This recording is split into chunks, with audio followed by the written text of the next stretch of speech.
এরকম কিছু ফিতনার আলোচনা আমরা হাদিসের মধ্যে দেখতে পাই।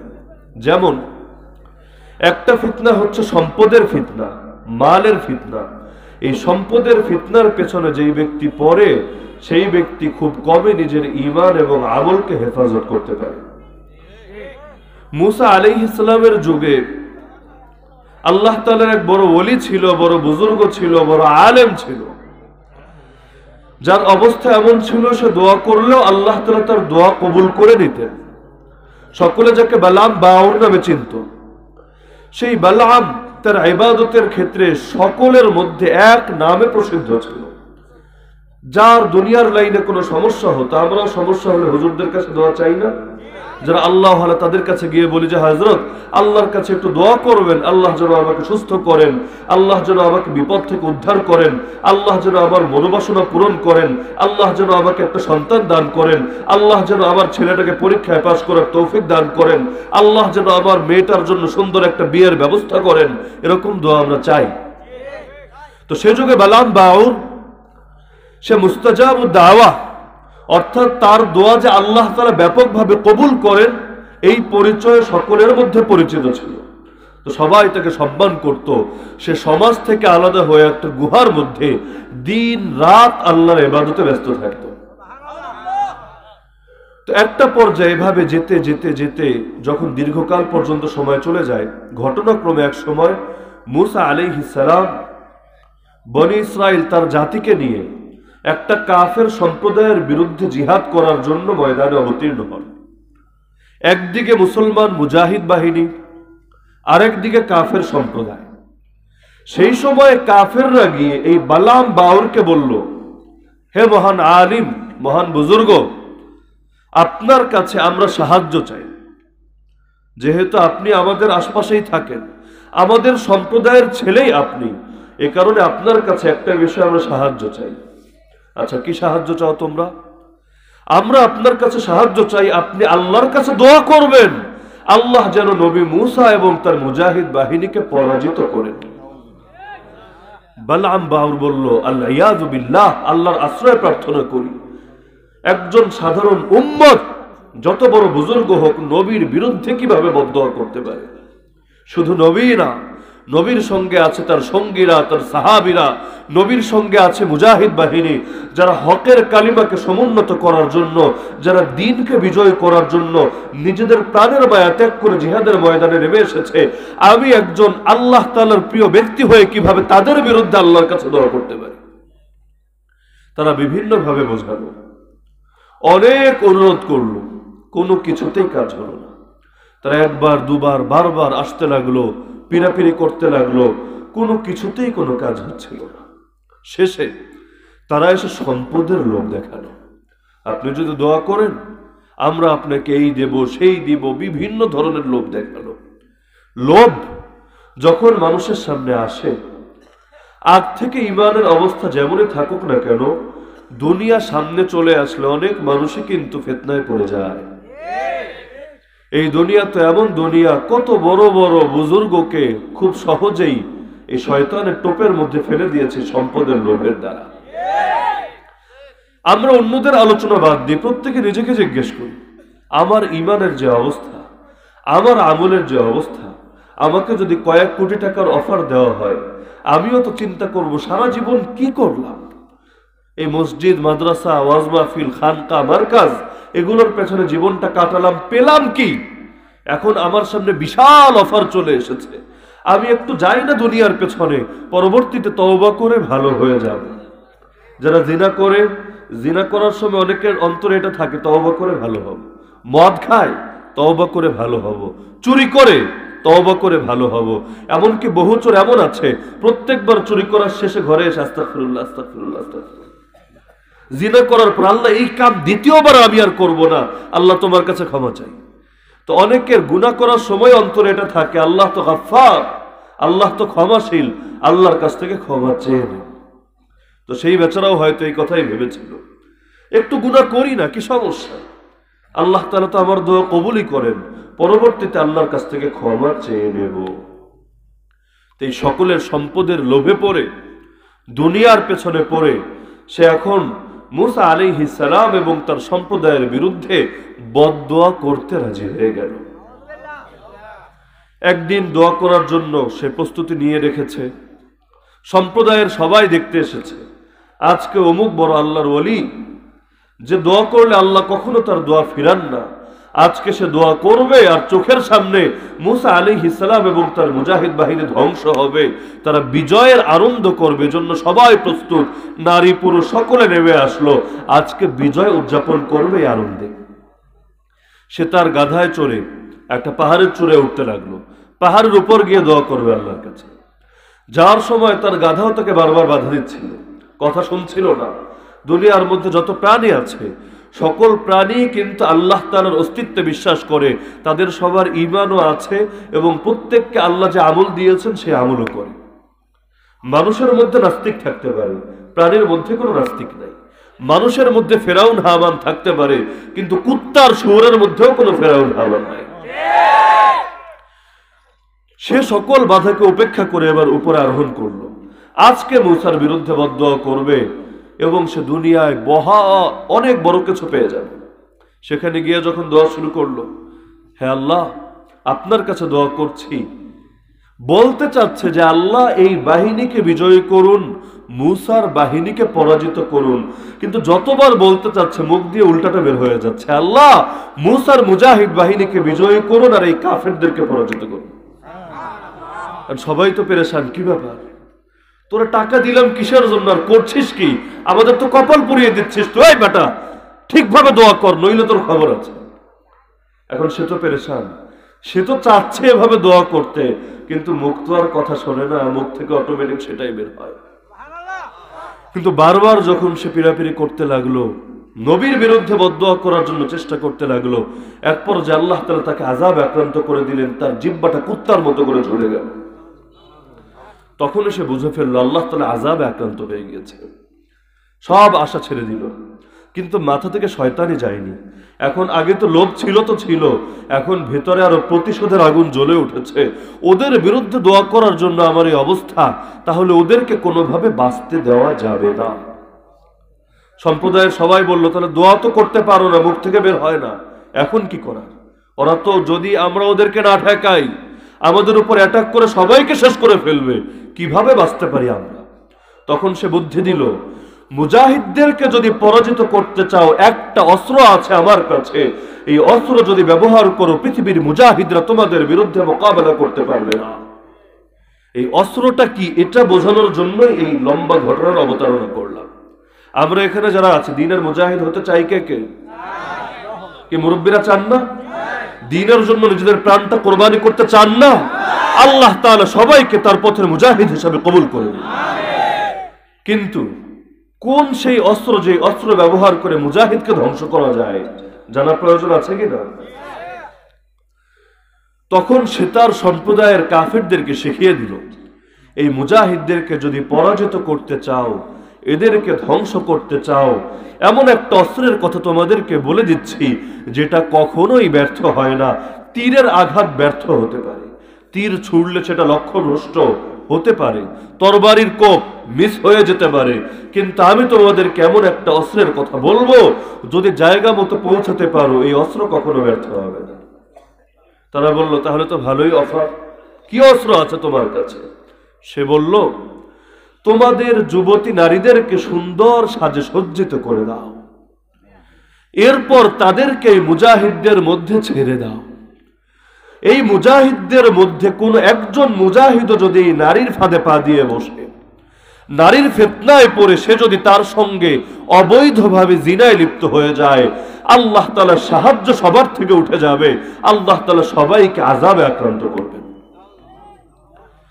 সুনানে আবি দাউদের হাদিসের মধ্যে আছে, মা মিন রাজুলিন ইয়াকুনু ফি কওমিন ইয়ামালু ফীহিম বিল মাআসি ইয়াকদিরুন আলা আন ইউগাইয়িরু আলাইহি ওয়া লা ইউগাইয়িরুন ইল্লা আসাবাহুমুল্লাহু বিইকাবিন ক্বাবলা আন ইয়ামুতু।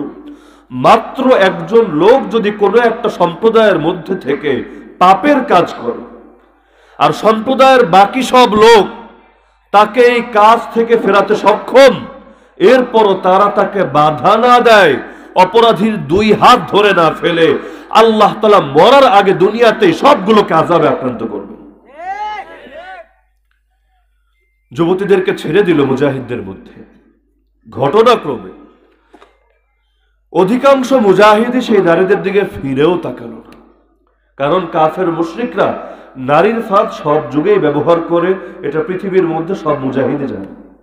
আপনি ক্রুসেডের ইতিহাস যদি পড়েন, সুলতান সালাহুদ্দিন আইয়ুবের ইতিহাস যদি পড়েন, আপনি দেখবেন পাতায় পাতায় এই ক্রুসেডাররা সবচাইতে বেশি যে অস্ত্রটাকে ব্যবহার করেছে সেটা হলো নারীর ফাঁদ। বড় বড় কমান্ডারকে ফাঁসিয়ে দিয়েছে এই ফাঁদে ফেলে। এমনকি দুনিয়ার মধ্যে যারা আমিরুল মুমিনিন ছিলেন, খলিফাতুল মুসলিমিন ছিলেন, এদের অনেককেও বরবাদ করেছে নারীর ফাঁদ দিয়ে। এ কারণে রাসূলুল্লাহ সাল্লাল্লাহু আলাইহি ওয়াসাল্লাম বলেছেন, মা তারাকতু বাদি ফিতনাহ আদাররা আলার রিজালি মিনান নিসা। আমি নবী আমার পরে উম্মতের জন্য নারীর চাইতে বড় ক্ষতিকর কোনো ফিতনা রেখে যাচ্ছি না। পুরুষের জন্য সবচাইতে বেশি ক্ষতিকর ফিতনার নাম কি? আরে বলেন না, ফিতনার নাম কি? নারী। রাসূল বলছেন এই নারীর চাইতে বড় ক্ষতিকর ফিতনা আমার উম্মতের পুরুষদের জন্য দ্বিতীয় কিছু রেখে যাচ্ছে না। যে ব্যক্তি অবৈধভাবে এখানে পা দেবে সে শেষ। বৈধভাবে নারীর সঙ্গে সম্পর্ক যেমন মানুষকে আলোকিত করে, এখানে যারা আছে সবাই নারীর মাধ্যমেই দুনিয়াতে এসেছে। নারী আমাদের মা, আমাদেরকে জানানো হয়েছে নারীর পায়ের নিচে আমাদের জান্নাত। স্ত্রীদেরকে এতটা মর্যাদা দেওয়া হয়েছে, তাদের দিকে যদি ভালোবাসার দৃষ্টিতে কেউ তাকায়, স্বামী যখন স্ত্রীর দিকে ভালোবাসার দৃষ্টিতে তাকায়, স্ত্রীও যখন স্বামীর দিকে ভালোবাসার দৃষ্টিতে তাকায়, হাদিসে আছে আল্লাহ উভয়ের দিকে ভালোবাসার দৃষ্টিতে তাকায়।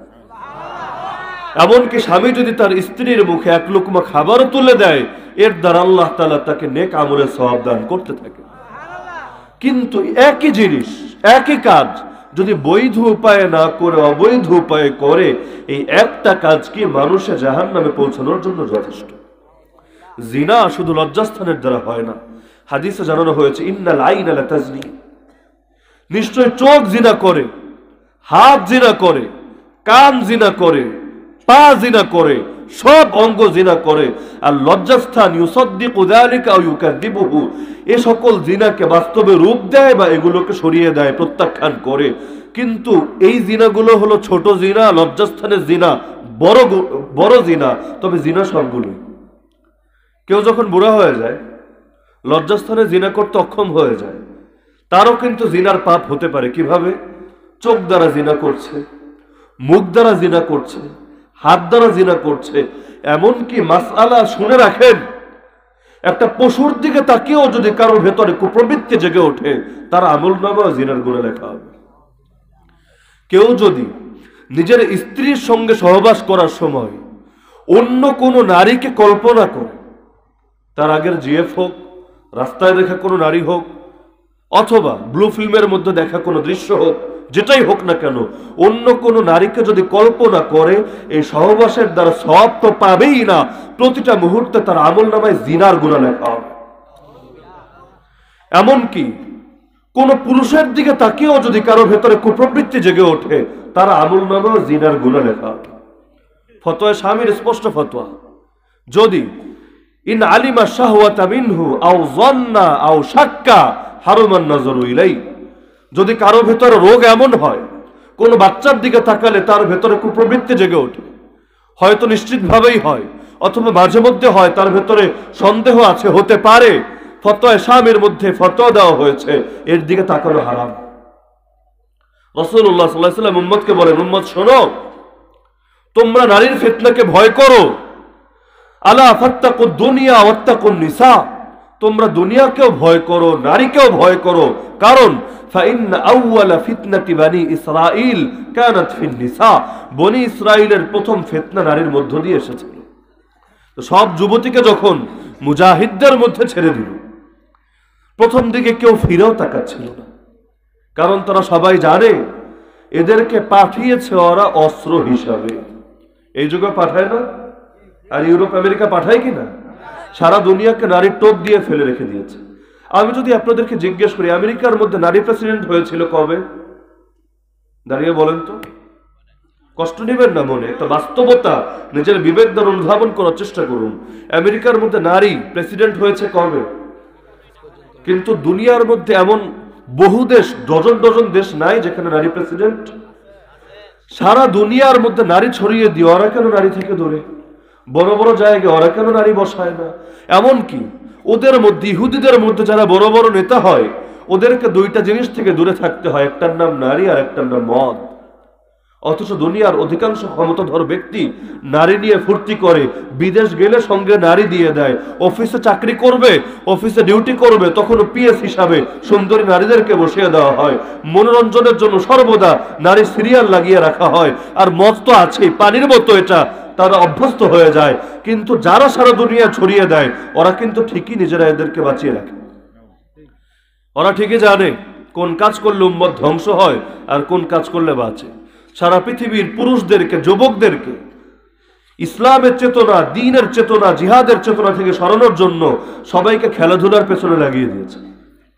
কেউ মাঠের খেলা, কেউ ডিজিটাল ডিভাইসের খেলা, মোবাইলের গেম, কম্পিউটারের গেম, ডিজিটাল গেম, আর কেউ ক্রিকেট, কেউ ফুটবল, কেউ হকি, কেউ ব্যাডমিন্টন। খেলার তো অভাব নেই, কত রকম খেলা। কিন্তু বড় বড় খেলার কোন খেলায় আপনি ইহুদিদেরকে দেখতে পান? বিশ্বকাপ ক্রিকেটে ইসরায়েলকে দেখতে পান? বিশ্বকাপ ফুটবলে ইসরায়েলকে দেখতে পান?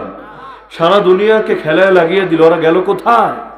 যেই সময় আমাদের বাচ্চারা ক্রিকেটের বল আর ব্যাট নিয়ে মাঠ কাঁপাতে থাকে, মাঝে মধ্যে অনলাইনে ছবি ভাইরাল হয়, ওদের ছোট ছোট বাচ্চারা AK-47 নিয়ে ফায়ারিং এর প্র্যাকটিস করে। বলবেন কেন?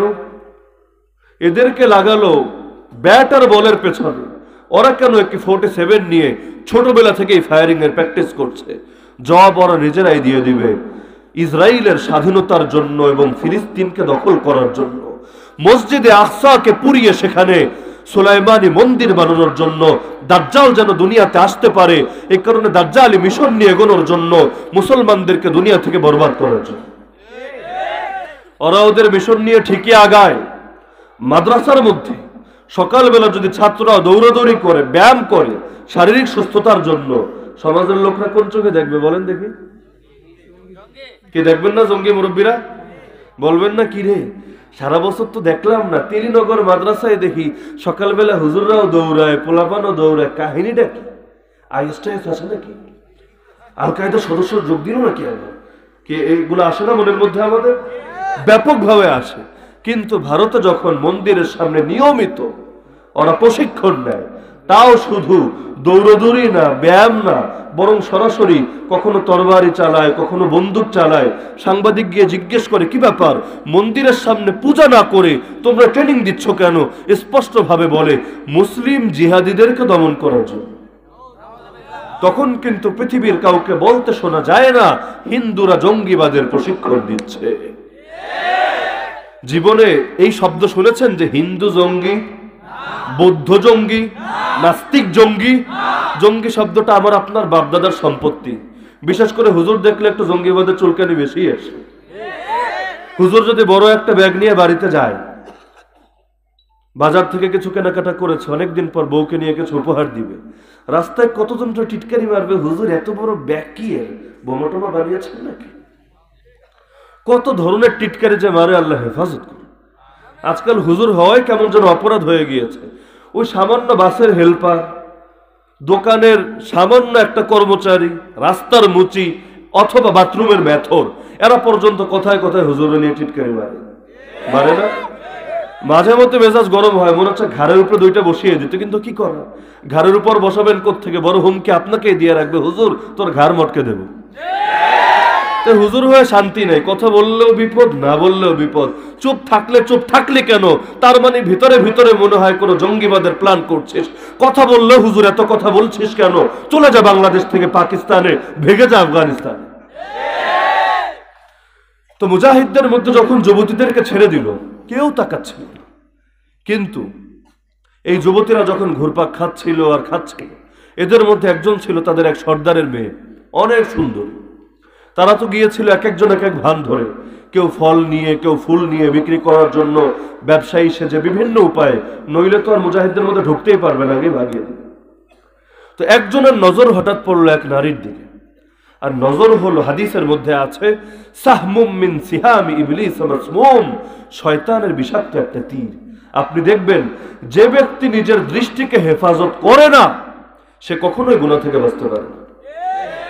এ কারণে আল্লাহওয়ালারা এই যুগে ব্যাপকভাবে বলেন, যুবকদের জন্য বিশেষ করে, কেউ যদি আল্লাহর বন্ধু হতে চায়, ইসলামের খাদেম হতে চায়, দ্বীনের জন্য বাস্তবেই কিছু করতে চায়, তার জন্য সর্বপ্রথম এবং প্রধান ফরজ হলো নিজের দৃষ্টিকে হেফাজত করা। যে ব্যক্তি নিজের দৃষ্টিকে হেফাজত করবে না, এই দৃষ্টি তাকে হাজার নয় বরং লক্ষ লক্ষ গুনাহে আক্রান্ত করবে। এমনকি তার অন্তরটা এক পর্যায়ে অস্থির হয়ে থাকবে। নামাজ পড়বে, মজা পাবে না। রোজা রাখবে, মজা পাবে না। যেই ব্যক্তি নামাজ আর রোজায় মজা পায় না, সে জিহাদের মজা কিভাবে পাবে? আজকাল মজা পাই নাকি আমরা? এই যে অন্তরটা সবসময় অস্থির, বিরহ বেদনায় অস্থির, না পাওয়ার যন্ত্রণায় অস্থির। এমনকি যেই জীবন বিলিয়ে দেওয়া দরকার ছিল জিহাদের ময়দানে শাহাদাতের সুধা পান করে, যুবকরা সেই জীবনটা বিলিয়ে দেয় সামান্য 2 পয়সার নারীর পেছনে। বিয়ের আগে যেই নারী আপনার সঙ্গে সম্পর্ক স্থাপন করলো, আপনার সঙ্গে খুব বেশি ফ্রি হয়ে গেল, এ কি পবিত্র নারী? আরে বলে না, পবিত্র নারী? একজন অপবিত্র নারীর জন্য আপনি নিজেকে ফেদা করে দিচ্ছেন, অথচ আপনি ভুলে যাচ্ছেন যদি নিজেকে পবিত্র রাখতেন, জান্নাতের একজন নয় বরং 70 জন নারী আপনাকে রিসিভ করার জন্য পাগল পারা হয়ে থাকতো প্রতি মুহূর্তে। আল্লাহ তাআলা জান্নাত প্রস্তুত করে রেখেছেন, কিয়ামতের পর করবেন তা না। আপনার জন্য আল্লাহ হুর বানিয়ে রেখেছেন, কিয়ামতের পর বানাবেন তা না। এমনকি হাদিসে তো এটা আছে, যখন আল্লাহ তাআলার কোন খালেস বান্দার সঙ্গে তার স্ত্রী অন্যায়ভাবে খারাপ ব্যবহার করে, জান্নাতের হুর পর্যন্ত সেই নারীকে ডেকে বলে, আল্লাহর বান্দি, তার সঙ্গে খারাপ ব্যবহার করিস না, সে তো তোর কাছে মেহমান মাত্র, শীঘ্রই তো সে আমাদের সঙ্গে মিলিত হতে যাচ্ছে। যেই হুরদের সৌন্দর্যের বর্ণনা পৃথিবীর কোন কবি আর কোন সাহিত্যিকও কখনো দিতে পারবে না। যারা দুনিয়ার মধ্যে যদি শুধু একটু উকি দিত, সারা দুনিয়ার সবকিছু সুগন্ধিময় হয়ে যেত, সবকিছু আলোকিত হয়ে যেত। 70 ধাপ কাপড় পরার পরও যাদের দেহের সৌন্দর্য বাইরে এমন ভাবে ফুটবে যে পৃথিবীর সব দুঃখ আর বেদনা, সকল বিরহের যন্ত্রণা এক মুহূর্তেই মিটে যায়। জান্নাতের হুরের যে বর্ণনাগুলো হাদিসের মধ্যে আল্লাহর নবী জানিয়েছেন, এই হুরের বর্ণনা সম্পর্কে কেউ যদি ইলম অর্জন করে এবং প্রতিটা মুহূর্তে তাদের কথা স্মরণ রাখে, ইনশাআল্লাহ দুনিয়ার কোন এ সকল পাপী নারী, অপরাধী নারী, অপবিত্র নারীর ফিতনায় সে পড়বে না। তার অন্তর তো সবসময় তাদের জন্য পাগল হয়ে থাকবে, সে অপেক্ষায় থাকবে দুনিয়ার কারোর সঙ্গে রাত কাটানোর জন্য না, বরং অপেক্ষায় থাকবে কখন শাহাদাতের সুধা পান করবে আর জান্নাতের হুররা দুনিয়াতে এসে তাকে রিসিভ করে নিয়ে যাবে।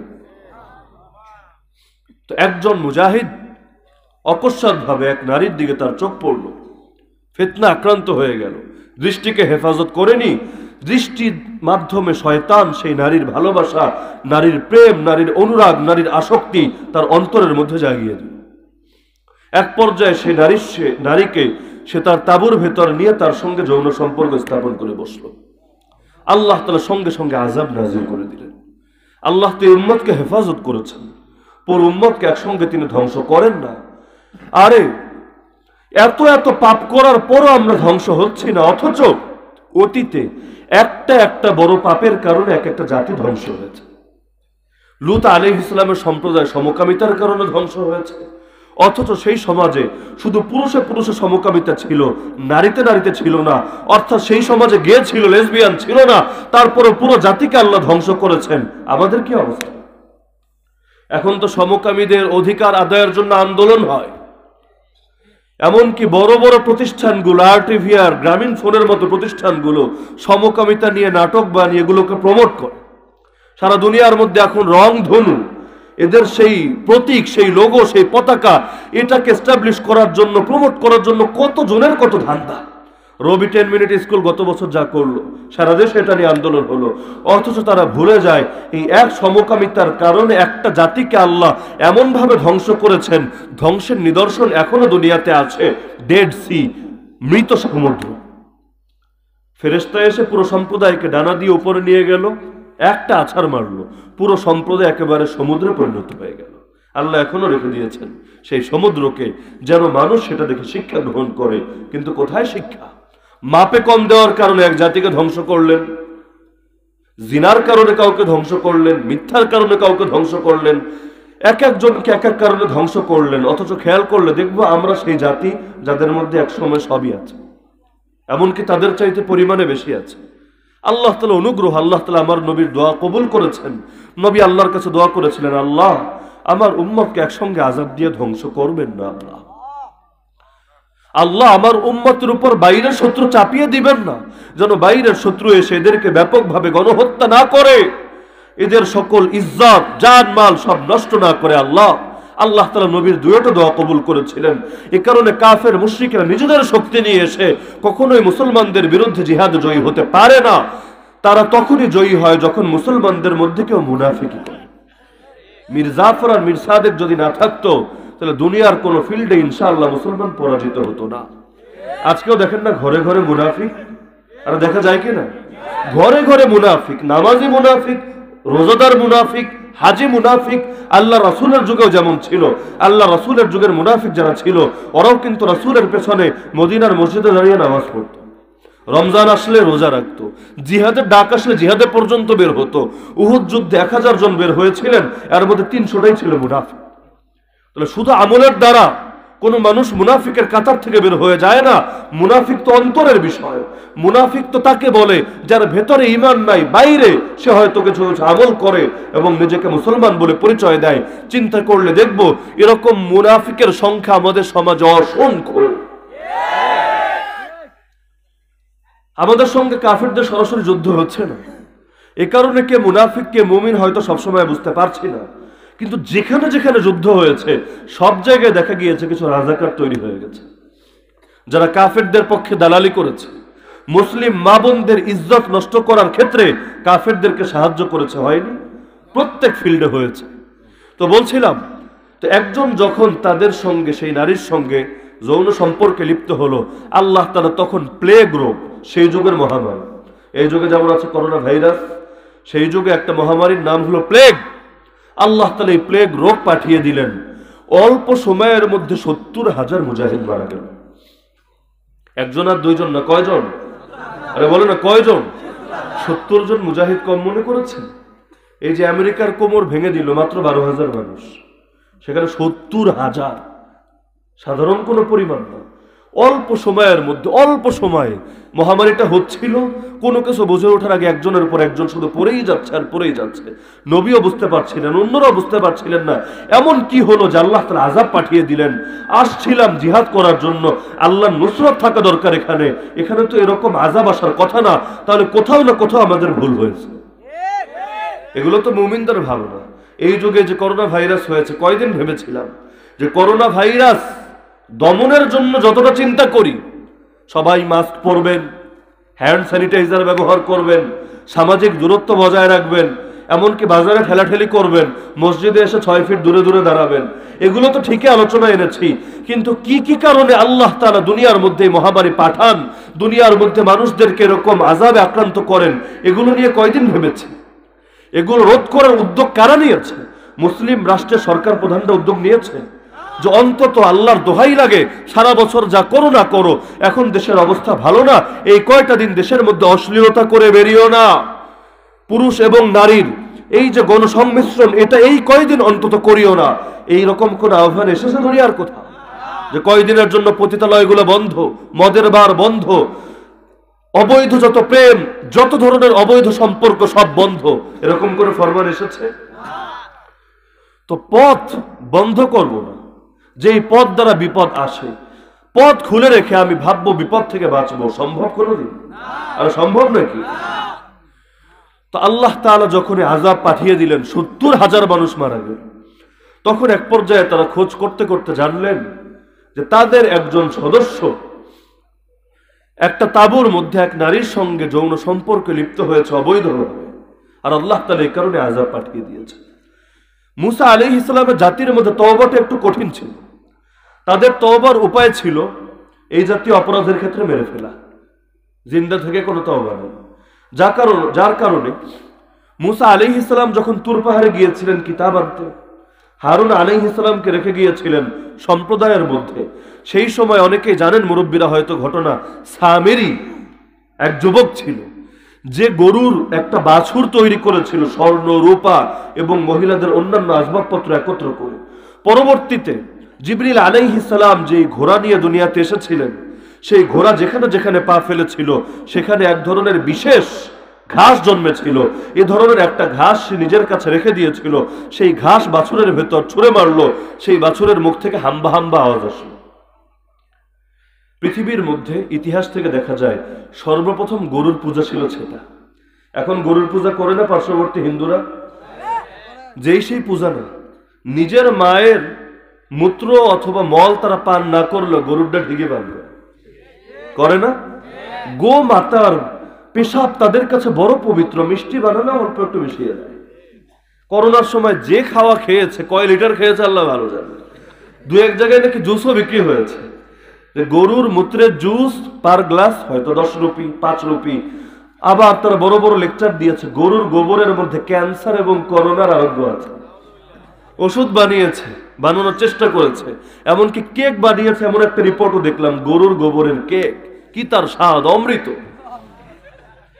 অথচ একটা মূলনীতি হলো, রব যিনি হন তিনি সবকিছুতে উপরে থাকতে হন, তার স্তর এবং পূজারীর স্তর কখনো এক হওয়া উচিত না। যদি রবের স্তর পূজারীর চাইতে নিচে হয় তাহলে তিনি রব হওয়ার যোগ্য হন না, রব সব ক্ষেত্রে ছাড়িয়ে যাবে। তাহলে গরুর সমাজের মানুষ আমরা একজন আরেকজনকে যদি বোকা বলতে চাই, আমরাও বলি তুই একটা বলদ, আজ তো গরু কোথাকার। আমরা এই জাতীয় কথা বলে মানুষকে বোঝানোর চেষ্টা করি তুই হচ্ছিস বোকা, তুই নির্বোধ। যেই জাতি বলদের পূজা করে, আমাকে বলেন দেখি বলদ বড় নির্বোধ নাই পূজারীরা বড় নির্বোধ? বলদ সবাই ব্যবহার করে বোকার উদাহরণ হিসাবে। এখন বলদের পূজা যে করে, যে বলদের চাইতেও বড় বলদ, কোনো সন্দেহ আছে? তো বলদ দরকার ছিল, সে যেহেতু পূজিত, তার পূজা করে অন্যরা, এজন্য সে থাকবে উপরে। কিন্তু নির্বুদ্ধিতার মধ্যে এই পাগল পূজারীরা বলদরাও ছাড়িয়ে গেছে। তো পৃথিবীর মধ্যে সর্বপ্রথম মূর্তি পূজা ছিল সেটা। মুসা আলাইহিস সালাম যখন ফিরে আসলেন, এসে দেখলেন এই অবস্থা, মানুষ আল্লাহর ইবাদত বাদ দিয়ে এই হাম্বা হাম্বা ডাকা বাছুরের পূজা শুরু করেছে। তিনি বললেন তোমাদের এখন আর কোনো ক্ষমা নাই, যদি ক্ষমা পেতে চাও তওবার একমাত্র উপায় নিজেরা নিজেদেরকে হত্যা করে ফেলো। যার কারণে সে সময় যারা নিজেরা ক্ষমা পেতে চেয়েছিল তাদের উপায় এটাই ছিল হত্যা, এছাড়া দ্বিতীয় আর কোনো মাধ্যম ছিল না। আল্লাহ তাআলা আমাদের জন্য সহজ করেছেন। চুরি করেছি, ডাকাতি করেছি, মানুষকে গালি দিয়েছি, মানুষের সম্পদ ছিনিয়ে নিয়েছি, তওবা করার জন্য কি মরা লাগে? বরং জীবিত থেকেই তওবা করা সম্ভব, আল্লাহ সহজ করেছেন। কিন্তু সেই সম্প্রদায়ের মধ্যে শাস্তি ছিল বড় কঠিন। এজন্য সেই ব্যভিচারীকে এবার সামনে আনা হলো। আনার পর যখন তাকে জবাই করা হলো, এরপর আল্লাহ তাআলা এই মহামারী উঠিয়ে নিলেন। এর আগ পর্যন্ত সবাই এতে আক্রান্ত হচ্ছিল। তো বলছিলাম, সম্পদের ফিতনায় আক্রান্ত হয়েছিল বালাম বাউল। অনেক বড় আলেম, অনেক বড় বুজুর্গ হওয়া সত্ত্বেও সম্পদের লোভে পড়ে যখন নবীর সঙ্গে বেয়াদবি করেছে, আল্লাহ তার জিহ্বাটাকে কুকুরের জিহ্বার মতো ঝুলিয়ে দিয়েছেন। দুনিয়ার মধ্যেই সে লাঞ্ছিত হয়েছে। কোরআনে এর দিকে ইঙ্গিত আছে, ফামাসালুহু কামাসালিল কালব, এর দৃষ্টান্ত হলো কুকুরের মতো। ইন তাহমিল আলাইহি ইয়ালহাস আও তাতরুকহু ইয়ালহাস, কুত্তার উপর যদি বোঝা চাপিয়ে দাও তারপর জিহ্বা বের করে সে হাঁপাতে থাকে, আর যদি বোঝা না চাপাও আপন অবস্থায় রেখে দাও তাও জিহ্বাটা বের করে নাড়াতে থাকে। তো এরপর সে বেশি দিন বাঁচেনি, আল্লাহ তাআলা তাকে সেভাবেই ধ্বংস করে দিয়েছেন। তো একদিকে পেলাম সম্পদের ফিতনা, তার মানে যদি আমরা কিয়ামতের আগের সকল ফিতনা থেকে বাঁচতে চাই, আমাদের জন্য জরুরি হলো সম্পদের লোভ ছাড়া। পারবেন তো? যদি সম্পদের লোভ ছাড়তে না পারেন, দাজ্জাল এসে সম্পদের লোভ দেখাবে। আমার উপর ঈমান আন, তোকে পাহাড় পাহাড় স্বর্ণ দান করব। আমার উপর ঈমান আন, তোকে গাড়ি দিব, বাড়ি দিব, ঘোড়া দিব, যা লাগে সব দিব। তো সম্পদের লোভ যদি ভেতরে থাকে, দাজ্জালের ফিতনা থেকে বাঁচতে পারবেন? আসল দাজ্জাল যখন আসবে তখনও বাঁচতে পারবেন না। আর দাজ্জালের পূজারী যারা, সে সকল ইহুদি এবং খ্রিস্টানরা যখন দুনিয়ার মধ্যে দাজ্জালকে আনার জন্য সারা দুনিয়ায় ষড়যন্ত্র ছড়িয়ে দেবে, তখনও বাঁচতে পারবেন না। এই যুগে আমরা দেখতে পাই কত মানুষ এমন আছে যারা হয়তো মাদ্রাসায় পড়েছিল, কিছু ইলম অর্জন করেছিল, কিন্তু টাকার কাছে বিক্রি হয়ে তার ইলমের দ্বারা হয়তো বেদাতের উপকার করেছে, নইলে নাস্তিকদের উপকার করেছে, নইলে তাগুতের উপকার করেছে, আল্লাহর পথের বান্দাদের উপকার করে। এমন এমন মোল্লা মুন্সিকেও আজকাল দেখা যায় যাদের কথার উপর যদি কেউ বিশ্বাস করে সে মুসলমানই থাকবে না, কাফের হয়ে যাবে। এক মৌলবী 2 মাস আগে টিভির মধ্যে এসে বলল, আরে পাগল, হুজুরেরা ভাস্কর্যের বিরুদ্ধে আন্দোলন করে, ভাস্কর্য তো ইসলামে আছে, কাবা শরীফই তো সবচাইতে বড় ভাস্কর্য। যেই হুজুর সারা জীবন পড়ালেখা করে কাবা শরীফকে ভাস্কর্য বলে, সে মুসলমান না কাফের? এর কথার উপর যদি কেউ বিশ্বাস করে সে মুসলমান থাকবে না, কাফের হয়ে যাবে। এরকম বহু লেবাসধারী শয়তান এবং মুনাফিক সমাজের মধ্যে ঘুরপাক খাচ্ছে। এই যে ইহুদি ধর্ম বিকৃত হয়েছে, খ্রিস্ট ধর্ম বিকৃত হয়েছে, সবগুলো ধর্মের ইতিহাস আপনি পড়েন, ওদের মধ্যে কিছু লোক টাকার লোভে, পেটের লোভে, পকেটের লোভে, পিঠের চামড়া বাঁচানোর ধান্ধায় তারা দিনকে বিকৃত করেছে, তাওরাতের বিধানকে গোপন করেছে, ইনজিলের বিধানকে গোপন করেছে, তাগুতের পূজা করেছে, আল্লাহর বিধানকে গোপন করে মানুষ যা চেয়েছে সেভাবে ফতোয়া দিয়েছে। বিনিময়ে তাওরাত বিকৃত হয়ে গিয়েছে, ইনজিল বিকৃত হয়ে গিয়েছে, আসমানি ধর্ম বিকৃত হয়ে গিয়েছে। এখন ইহুদি ধর্ম নামে যেটা চলে সেটা নবী মুসার আনিত ধর্ম না। এখন খ্রিস্ট ধর্ম নামে যেটা চলে সেটা ঈসা আলাইহিস সালামের আনিত ধর্ম না। এ সকল দুনিয়া লোভী আলেমদের কারণে এই ধর্মগুলো বিকৃত হয়ে গিয়েছে। এ কারণে আল্লাহ তাআলা সূরা তাওবার মধ্যে বলেন, ইত্তাখাযু আহবারাহুম ওয়া রুহবানাহুম আরবাবাম মিন দুনিল্লাহ ওয়াল মাসীহ ইবনে মারইয়াম ওয়া মা উমিরু ইল্লা লিয়াবুদু ইলাহা ওয়াহিদা। ইহুদি আর খ্রিস্টানরা তাদের আলেম আর পীরদেরকে আল্লাহকে বাদ দিয়ে রব বানিয়ে নিয়েছিল। আপনি বলবেন কিভাবে সম্ভব? আল্লাহরে বাদ দিয়ে আবার আলেম আর পীরের রব কিভাবে বানায়? নবী নিজে ব্যাখ্যা দিয়েছেন। তাদের পীর আর আলেমরা যখন আল্লাহর হারামকে হালাল বলতো আর আল্লাহর করা হালালকে হারাম বলতো, তারা জানতো যে আল্লাহর বিধান এটা, তারপর জেনে বুঝে আল্লাহর ইবাদত না করে এ সকল দুনিয়া লোভী, এ সকল তাগুত পূজারী, এ সকল মুনাফিক ওলামায়ে সুয়ের কথা মানত, এ সকল ভণ্ড পীরদের কথা মানত, তখন আর তারা প্রকৃত দ্বীনের উপর থাকতে পারেনি, আল্লাহর আদর্শের উপর থাকতে পারেনি, বরং তারা দ্বীনকে বিকৃত করে ফেলেছে। যার কারণে কেমন যেন তারা আল্লাহকে রব মানেনি, এ সকল ভণ্ড পীর আর ভণ্ড আলেমকে রব মেনেছে। তাহলে 3 ফিতনার আলোচনা কিন্তু হয়ে গেছে। এক হলো সম্পদের ফিতনা, 2 নম্বরে হলো নারীর ফিতনা, 3 নম্বর হলো ভণ্ডের ফিতনা। আপনাদের বিবারিয়ার মধ্যে ভণ্ড কম না? কেউ নবীর মহব্বতের নামে ভণ্ডামি করে, কেউ দ্বীনের নামে ভণ্ডামি করে, এক একজন এক একটা আবেগ এবং ইমোশনকে পুঁজি করে ভণ্ডামি করে। উদ্দেশ্য ইসলামের খেদমত না, উদ্দেশ্য নবীর ইজ্জতের হেফাজত না, উদ্দেশ্য হলো পকেট ভরা। এ কারণে দেখা যায় পকেটে মাল না পড়লে একটা মরা মানুষের জন্য দোয়া করতেও রাজি হয় না। যদি নবীর ইজ্জতের প্রতি এত মায়া থাকতো, দুনিয়ার মধ্যে এতগুলো নবী প্রেমিক থাকা সত্ত্বেও ম্যাক্রন কিভাবে এখনো দুনিয়ার মধ্যে আছে? এতগুলো আশেক রাসূল দুনিয়ায়, এরা থাকার পর কেউ নবীকে গালি দিবে আর সে বসে বসে এখনো সুখে দিন কাটাবে, এটা ভাবা সম্ভব? আপনার বউরে গালি দিলে আপনি আমরা ছেড়ে দিবেন? আপনার বাপ আর মারে নিয়ে খারাপ কথা বললে বসে থাকবেন? আরে গায়ে শক্তি না থাকলেও তো আমার দিকে ছুটে আসবেন। সেখানে আমাদের সবচাইতে বেশি ভালো যাকে বাসি, আমাদের ভালোবাসার উৎস যিনি, সেই নবীকে গালি দেয়, আর এরা বসে বসে জিলাপি খায় আর ইয়া নবী জিকির করে। এই জিলাপি তাকে মুক্তি দিবে? এই হালুয়া তাকে মুক্তি দিবে?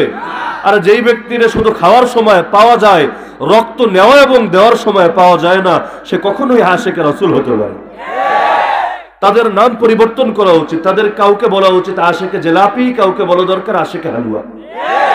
যে যে এইটা তাকে সেটা বলে দিলেই কেচ্ছা খতম। তো 3 ফিতনার আলোচনা পেয়ে গেছি। এক হলো সম্পদের ফিতনা, এক হলো নারীর ফিতনা, আর এক হলো ভণ্ডের ফিতনা।